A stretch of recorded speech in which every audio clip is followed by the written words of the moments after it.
So, yeah, I have a feeling that this will not be loved by a lot of religious people, but I think generally that's the idea of God, is that the imagination of an abstract person who would be perfect in every sense.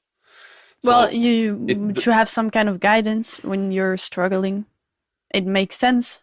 exactly. So, Well, I mean, it makes sense in the way that people usually, if they're good, if they're doing well, I don't think they really pray to God, or well, no, I can, maybe not I'm pray. generalizing, but probably in poor countries or in countries where not everything is going well, religion has a bigger status than in countries where you don't have to worry about what to eat tomorrow, or if you have something to eat tomorrow or whatever, where you're struggling constantly. I think I have a very different concept of this whole idea. But last year, I have lost a couple of people, respect with this research I had, because this was always a problem in my life.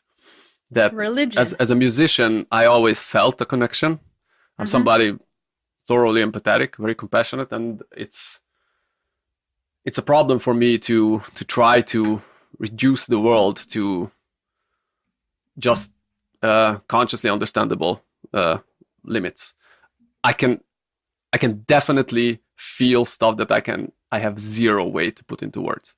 Especially there was this one time when with 4 of my best friends we were on stage in Budapest, and it was just such a harmony of playing together. We were at the peak of our technique, and it was cool. And I at one point I started crying in the middle of a set. It wasn't even, it was just so overwhelmingly joyful as an experience. And you could explain it like it was I don't know, a chemical outburst in my brain or something. But I think, yeah, you could explain it. It's just I see no use for such an explanation, because it's not the whole how we understand the world is not how we live in it, I think. Yes. Where I'm trying to get with this is that Jung has started this idea to try, and Piaget also, to try to mend the world of religion and science. And I think I've got the idea where it actually fits the two together and it works out. And what you're looking for is exactly that. That's why I'm asking. But it's a matter of interpretation. So I have to state that my interpretation is not even something that I worked for. I gathered it from people I deem more competent in the subject than I was. But it seems very plausible to me.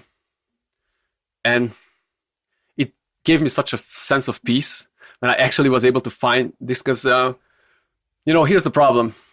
No doubt about the fact that the Catholic Church, or any church for that matter, is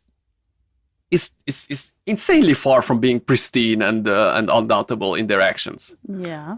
And I think that's why my parents decided to leave church. Exactly, because but there are stuff that are in certain religions, independent of church, that I think are useful and would be a fairly reckless idea to throw it out, because it would be very hard to replace it. The idea of God being one, for example.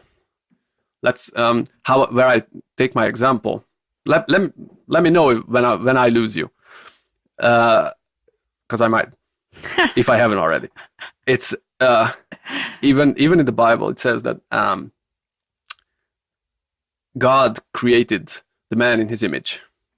Now, if I want to understand this as God is not somebody, it's not a person who's going to manifest itself in front of you. I think of it as an abstraction. If I could imagine myself in every single aspect I know of, and even those I don't, perfect, that would be God. It's an entity that would be free of sickness, the problem of time, age, any genetic disease and everything. It's not going to happen because I will run out of time before that, and I have to because I am a part of this recycling system like everything around us. But I can abstractly imagine this. Now, I know I have limited time to get there. So what are the aspects that are fascinating to me in it? Let's say